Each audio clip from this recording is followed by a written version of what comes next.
Quando eu morei na Dinamarca, eu obtive essa moedinha furada aqui. Essa moeda equivale a 5 kroners, que é a moeda dinamarquesa, especificamente a coroa dinamarquesa. Se eu jogá-la para cima, nós vamos poder obter ali como resposta cara ou coroa. Na realidade, é muito mais do que cara ou coroa. Nós temos a possibilidade inicial, que pode cair com o número para cima ou com a efígie, ou, no caso, ela pode cair de pé ou ainda desaparecer, como agora, né, que eu não sei onde ela foi parar, mas depois eu acho ela. Dessa forma, nós temos uma grande diversidade de probabilidades em torno de respostas. E é nessa situação que nós começamos a estudar alguns fenômenos na quântica. Por exemplo, quando pensamos em alguma partícula subatômica, como por exemplo um férmion. Essa é uma partícula que ela não pode ocupar mesmos estados quânticos que uma outra partícula. Contudo, um bóson, que é outro tipo de partícula, mas que também faz parte do modelo padrão, ele pode sim ocupar os mesmos estados quânticos. Então, dentro das partículas subatômicas, nós temos dois grandes grupos: aqueles que podem ocupar os mesmos estados quânticos e aqueles que não podem ocupar os mesmos estados quânticos. Se começarmos a estudar basicamente os férmions, como por exemplo um elétron, nós podemos perceber que essas partículas subatômicas elas não vão poder ocupar mesmos estados quânticos. Consequentemente, é como se elas não pudessem ocupar o mesmo espaço físico. Na realidade, não é bem caracterizado como espaço físico. É algo um pouco mais abstrato. Mas como analogia, podemos dizer que dois objetos não ocupam o mesmo local no espaço. Só que é bem aqui, nesse tipo de analogia, que ocorrem os problemas em relação à interpretação das partículas subatômicas, ou seja, no universo quântico. Quando falamos que um elétron não pode ocupar o mesmo local ou o mesmo espaço físico que outro elétron, nós estamos trazendo aqui uma interpretação macroscópica para essa partícula. E esse é um dos maiores erros possíveis que a gente pode ter quando fazemos uma análise de um sistema quântico. Por quê? Porque um sistema quântico ele tem que ser analisado pelo processo de estados quânticos. Nesse caso, um elétron não pode ocupar o mesmo estado quântico de outro elétron. E a analogia que se cria, trazendo a ideia de espaço físico, acaba criando o que nós chamamos de obstáculo epistemológico. Sendo assim, cria-se diversas interpretações erradas em torno de um fenômeno físico, o qual se apresenta na natureza de uma forma que a gente não consegue observar macroscopicamente. É normal o ser humano tentar trazer alguma característica que ainda não é muito bem interpretada para uma descrição que seja o mais próximo possível das coisas que o próprio ser humano conhece.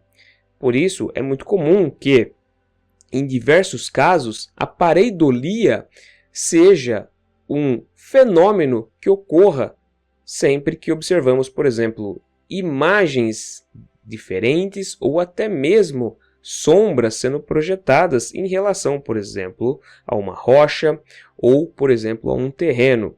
Por esse motivo que por muitos anos acreditou-se que existia uma face lá em Marte.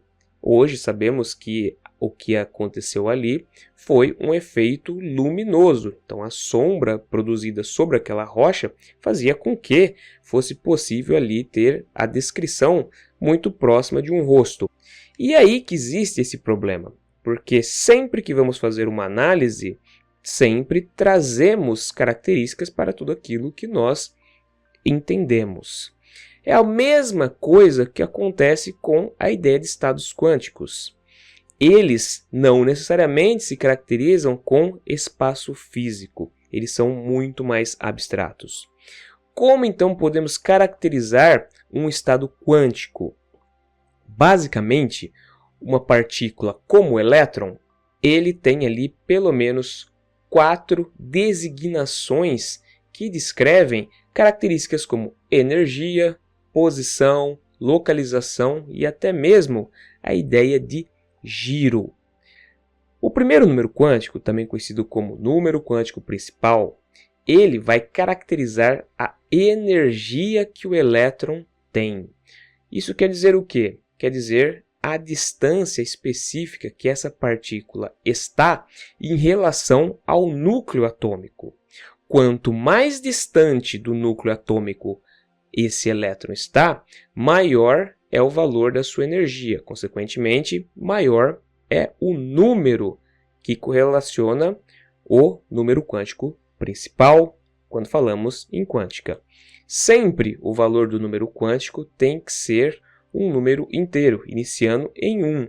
E nesse caso ele vai de 1 a 7, principalmente porque nós temos ali 7 camadas de distribuição eletrônica. O segundo número quântico é conhecido como número quântico secundário ou azimutal, sendo representado pela letra L. Esse número ele vai servir para descrever uma região do espaço em que o elétron se encontra. Em outras palavras, o orbital. Esse valor desse número quântico pode variar de 0 até 3. E isso se dá pelos tipos de orbitais que existem na composição de um átomo, sendo eles o tipo S, o tipo P, o tipo D e o tipo F. E por que eu estou falando tipo? Porque não existe orbital S, P, D e F. E esse é um grande erro de interpretação. No caso, para descrevermos um orbital e assim dizer que aquele orbital é do tipo S, P, D e F, nós precisamos basicamente considerar também o nível energético. Ou seja, quando falamos em orbital, nós estamos falando do orbital 1s, orbital 2s, o orbital 2p e assim sucessivamente. Consequentemente, não existe orbital S. Existem orbitais do tipo S. Um orbital ele precisa sempre indicar o nível de energia.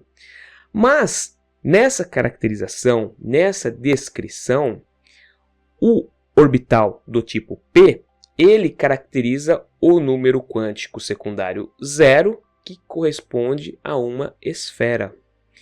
O do tipo P, ele vai corresponder ao número quântico secundário igual a 1 e vai corresponder à ideia de halteres. Então, quando falamos do número secundário, ele está ali então descrevendo o local onde o elétron pode ser encontrado. Dessa forma, então, nós temos um número quântico que entrega a energia e o outro a possibilidade de encontrar o elétron. O terceiro número quântico é o número quântico magnético, representado por ml. Nesse caso, esse número ele vai variar de -1, 0 ou 1. E vai servir para determinar o quê? Para determinar a posição do orbital.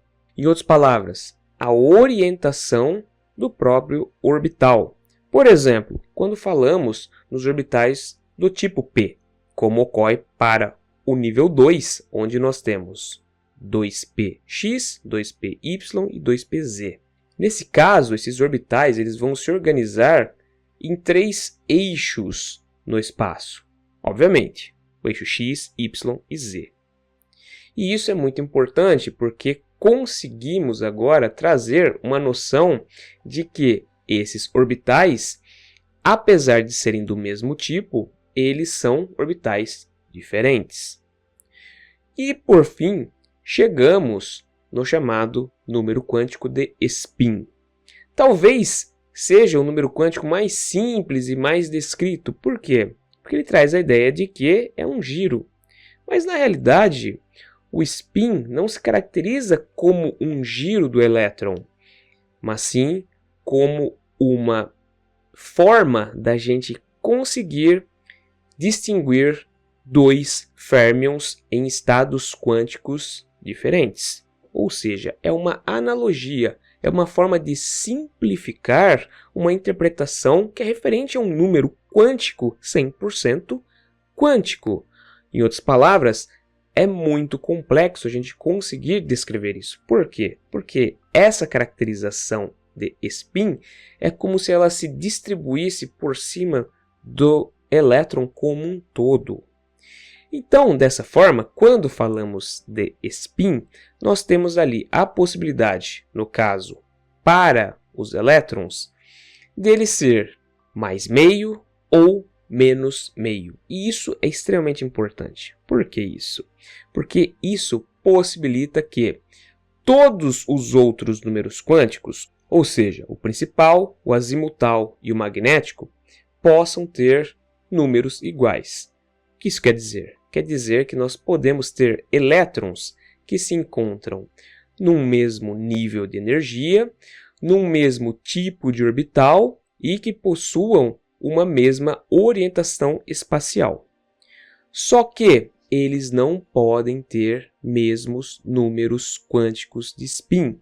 Dessa forma, o spin, por ser tão importante, ele serve para diferenciar elétron de elétron. Isso faz então com que esses dois férmions não ocupem o mesmo estado quântico. Como observação geral, então, podemos dizer que o estado quântico ele é uma coleção de números quânticos. É como se a gente criasse uma pasta no computador. E essa pasta vai chamar músicas. E aí eu vou criar uma pasta para heavy metal, uma pasta para punk rock, uma pasta para hard rock e uma pasta para grunge. Todos esses gêneros de música estão dentro de uma caracterização de ser música, mas são gêneros de rock diferentes. Consequentemente, nós podemos determinar ali o que? Especificações diferentes para cada um dos gêneros, sendo que, por exemplo, dentro do hard rock, nós podemos ter ali vocais bastante complexos e solos também bastante longos, o que corrobora também com o heavy metal. Até mesmo no grunge, nós podemos ter ali algum tipo de solo ou músicas um pouco até mais longas. Mas isso não funciona no punk, uma vez que nós temos ali músicas bastante rápidas e somente com 3 acordes. Em outras palavras, dentro dessa pasta chamada música, o punk rock seria o spin, ou seja, o que faria com que a gente pudesse diferenciar um estilo de música, o qual nós poderíamos ali também classificar como um estado de música. Observem que esse tipo de interpretação é muito similar a jogar uma moedinha para cima. Pode ser cara, coroa, cair de pé ou até mesmo desaparecer. Então, observem que quando falamos de estados quânticos, eles são bem mais complexos do que simplesmente falar que uma partícula do tipo férmion não vai ocupar o mesmo estado quântico que outra partícula do tipo férmion e que seja similar a ela. Pessoal, muito obrigado se vocês viram o vídeo até aqui. Peço se for possível que vocês curtam o vídeo, se inscrevam no canal e também cliquem no sininho para vocês sempre receberem novas notificações de vídeos científicos como esse. Antes de ir embora, se for possível, hypem esse vídeo porque ajuda demais o canal a se tornar importante aqui dentro da plataforma. Também, se for possível, compartilhe o vídeo para que outras pessoas possam conhecer o canal Ciência Química. Também lembrem-se que o canal Ciência Química ele é patrocinado pela Insider e nós temos um cupom específico que é o Ciência Química 15. Se vocês utilizarem esse cupom Na compra de qualquer produto lá no site da Insider, vocês vão ter 15% de desconto. Sendo que nós estamos ainda no momento da Black Insider. Ou seja, você pode alcançar até 40% de desconto se usar o nosso cupom lá. Tudo bem? Então, se você quiser continuar contribuindo com o desenvolvimento da divulgação científica aqui na plataforma, considere comprar algum produto lá da Insider. Muito obrigado pela sua atenção e até o próximo vídeo.